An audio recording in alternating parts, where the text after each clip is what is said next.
Sa video na ito, makikita natin ang isang lalaki na binaril sa ulo. Ayon sa inisyal na investigasyon, selos ang tinitingnang motibo sa pagpatay. Dating kasintahan ng sospek ang biktima at parehong miyembro ng LGBTQIA+ community. Hindi umano matanggap ng sospek ang kanilang hiwalayan, kaya pinano nito na patayin ang biktima.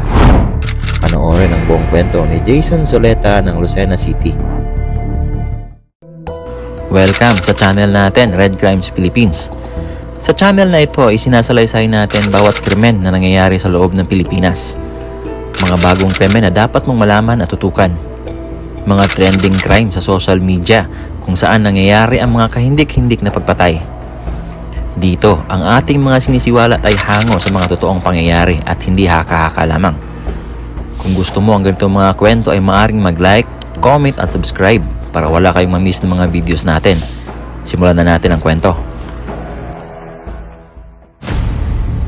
Ang biktima ay si Jason Zoleta, 24 years old, bunsong anak sa 5 magkakapatid ng pamilyang Zoleta at residente ng Barangay Quezon, Lucena City. Ang suspect naman ay si Fata Ismael Faisal, alias Datu Golf, dating kasintahan ni Jason. Ang kanyang pamilya ay galing pa sa Cotabato City at nabibilang sa tribong Maranao. At dito iikot ang ating kwento ngayon. Si Jason ang bunsong anak ng 5 magkakapatid ng pamilyang Zoleta. Sa mata ng kanyang pamilya, siya ang pinakamasayahin, mabait at palaging handang magpatawa. Hindi man mayaman ng kanyang pamilya, punong-puno naman ito ng pagmamahal ang kanilang tahanan. Pinalaki sila ng kanilang mga magulang na may respeto sa isa't isa at may malasakit sa kapwa. Itinuro sa kanila na hindi nasusukat sa yaman ang tunay na halaga ng isang tao, kundi sa kabutihan ng kanyang puso.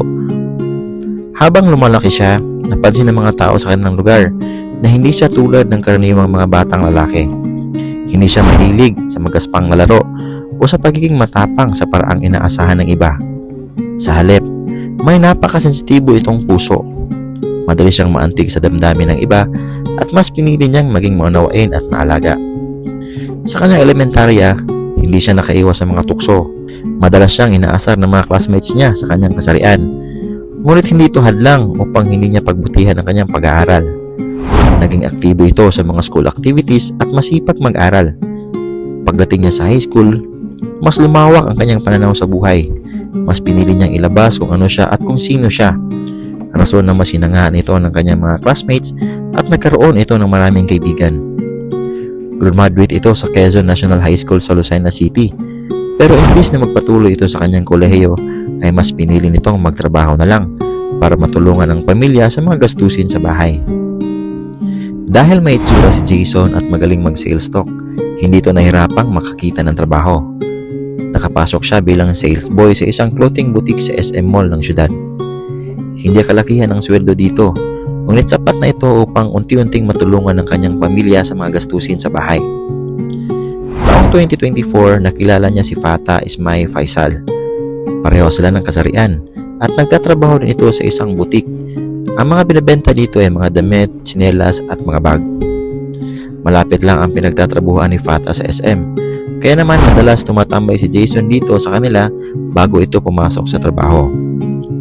Naging close ang dalawa at marami silang mga katangian na kapareho. Palabiro din si Fata, mahilig sumayaw at madalas gumimik. Mga katangian na parehong-pareho nilang gusto.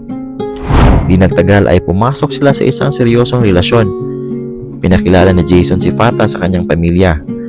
Noong una ay ayaw ng kanyang pamilya na makipagrelasyon ito sa kapareha niya. Ngunit kalaunan ay tinanggap ito ng kanyang pamilya kasi nakikita nilang masaya ang kanilang anak kay Fata. Jason kasi ay gwapong lalaki at madami mga babae ang nangihinayang sa kanya dahil parehong kasarian niya ang kanyang gusto at hindi nangyari na nagkagusto ito sa isang babae. Si Jason ay mayroong 23k followers sa social media, kaya naman inamin nila ang kanilang relasyon sa social media at sinuportahan naman ito ng kanilang mga followers. Naging makulay ang kanilang relasyon, mahal na mahal nila ang isa't isa, ngunit katulad ng karamihang relasyon, hindi maiwasan ng pag-aaway at selos. Umabot ng halos 2 taon ang kanilang relasyon. Isang araw, namulat ang isa't isa sa pagiging mapusok, madalas na pagkontrol at pananakit hanggang sa hindi na makayanan ni Jason at humingi ito ng kalayaan kay Fata.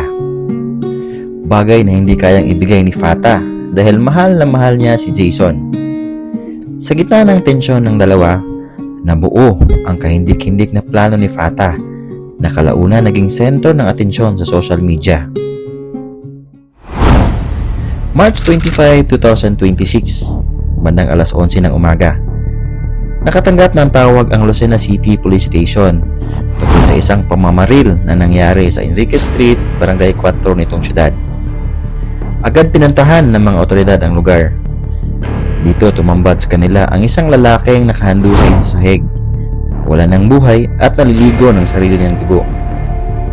Kinilala ang biktima na si Jason Soleta, 24 years old, miyembro ng LGBTQIA+ community at residente ng Barangay Quezon nitong syudad. Ayon sa inisyal na investigasyon, pinatay umano si Jason ng kanyang dating karelasyon habang may tinitingnang damit sa loob ng butik. Kinilala naman ang sospek na si Fata Ismay Faisal or alias Datu Golf at nabibilang sa Maranao Tribe. Ayon sa isang lalaki na kamag-anak ng sospek at kasamahan niya mismo sa butik, binaril umano ng sospek ang biktima sa ulo, dahilan ng ikinamatay nito. Samantala, na-recover ng PNP ang isang CCTV footage at dito nabunyag ang buong kahindik-hindik na pangyayari. Sa video na ito, makikitang may isinauling damit si Fata kay Jason. Ito ay isang pink na damit. Ayon sa saksi, hiniram umano ito ni Fata. Nang tiningnan ni Jason ang damit, tila napansin nito na may konting sira at tinatanong ni Jason kung anong nangyari sa damit. Sabi ni Fata, ay baka napunit lang yan at ayusin na lang ito. Makikita sa video na pabalik-balik si Fata na tila balisa ito. Maya-maya pa ay kinuha nito ang isang bag sa gilid at pumasok sa loob. Bumalik si Fata at pumunta sa harap ng tindahan na tila may chinecheck kung madami pa bang tao sa labas. Ilang segundo pa ay pumunta ito sa likod ni Jason at may binunot na barel saka ito pinutukan sa ulo. Dahil sa tama ng barel, bumagsak si Jason at dahilan ng kanyang pagkamatay. Makikita napansin ng isang lalaki na kapula at tinanong si Fata kung anong nangyari. Natarantang sinagot ito ni Fata. Ang sabi niya, pinatay ko si Jason. Hindi mapakali ang sospek sa kanyang ginawa at tila sumusenyas ito na isarado ang roll-up sa harapan. Lumabas pa ito upang i-check ang area. Maya-maya bumalik ito at kinuha ang baril at nilisan ang lugar. Ayon sa tinitingnang anggulo ng investigador, lumalabas na planado ng sospek ang pagpatay. Dahil hindi matanggap ng sospek na wala na sila ni Jason, ay gumawa ito ng paraan upang magkita sila at dito na isakatuparan ni Fata ang kanyang mga masamang balak. Ayon sa pamilya ni Jason, hindi nila matanggap ang nangyari sa kanilang anak. Mahigit 2 taon na magkarelasyon sila at saksi daw sila sa mga masasayang tagpo nito. Hindi sila makapaniwala na nagawa ni Fata na patayin ang kanilang anak. 1 buwan na daw naghiwalay ang dalawa at hindi daw matanggap ng sospek ang desisyon ng kanilang anak na makipaghiwalay. Humihingi ng agarang hustisya ang pamilyang Zuleta sa sinapit ng kanilang anak. Ang pagkamatay ni Jason ay naging trending sa social media at madami ang mga spekulasyon na lumabas. Dahil hindi makita si Fata ng mga pulis, ay baka daw itinago ito ng kanyang mga katribo. Bagay na mahirap paniwalaan kung walang sapat na basihan. Samantala, nagsagawa ng manhunt operation ng PNP upang matukoy ang suspek, ngunit bigo silang mahuli si Fata. Nagkaroon ng lead ang PNP na baka umuwi ito sa kanilang lugar sa Cotabato, ngunit kinumpirma ng mga otoridad doon na negatibong umuwi ito. Sa Facebook account ni Fata, humingi ito ng kapatawaran sa kanyang pamilya at sa pamilya ni Jason. Lagi daw siyang umiiyak at stress dahil hindi umano nito kayang tanggapin na wala na sila ni Jason. Sobrang minahal niya si Jason at lahat ng oras, pinansyal at pagmamahal ay binigay na niya. Kahit daw ang mga kapatid ni Jason ay sa kanya na umuutang, pero bukas sa kanyang loob daw ito. Kaya naman nang makipagwalay si Jason sa kanya ay gusto nitong makapaghiganti. At sa kanyang huling mensahe, nagbilin ito ng nakakabagabag na mga salita. Ang kanyang huling sinabi ay ganito, Hanggang sa muli, Fats ko. Susunod ako sa'yo. Hintayin mo lang ako. Tila nagpapahiwatig ito na susunod ito sa biktima at may planong kitilin ang sariling buhay. Samantala, may usap-usapan sa social media tungkol sa kumakalat na picture.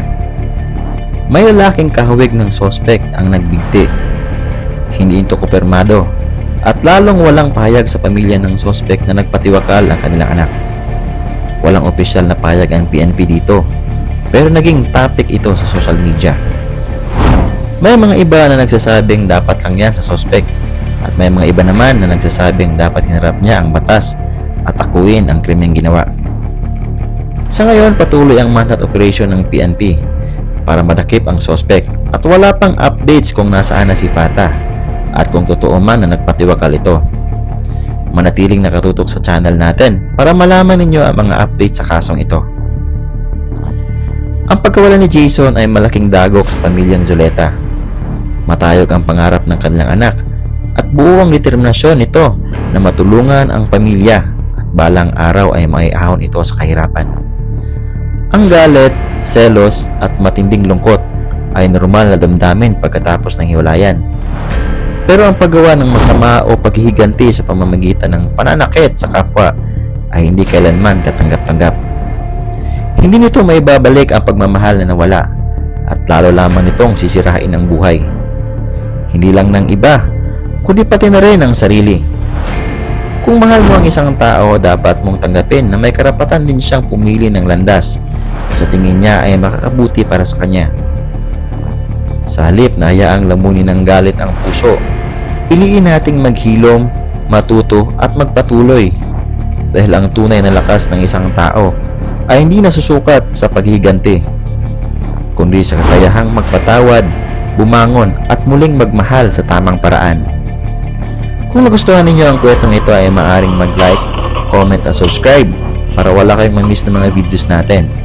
Hanggang sa susunod na True Crime Stories. Ingat!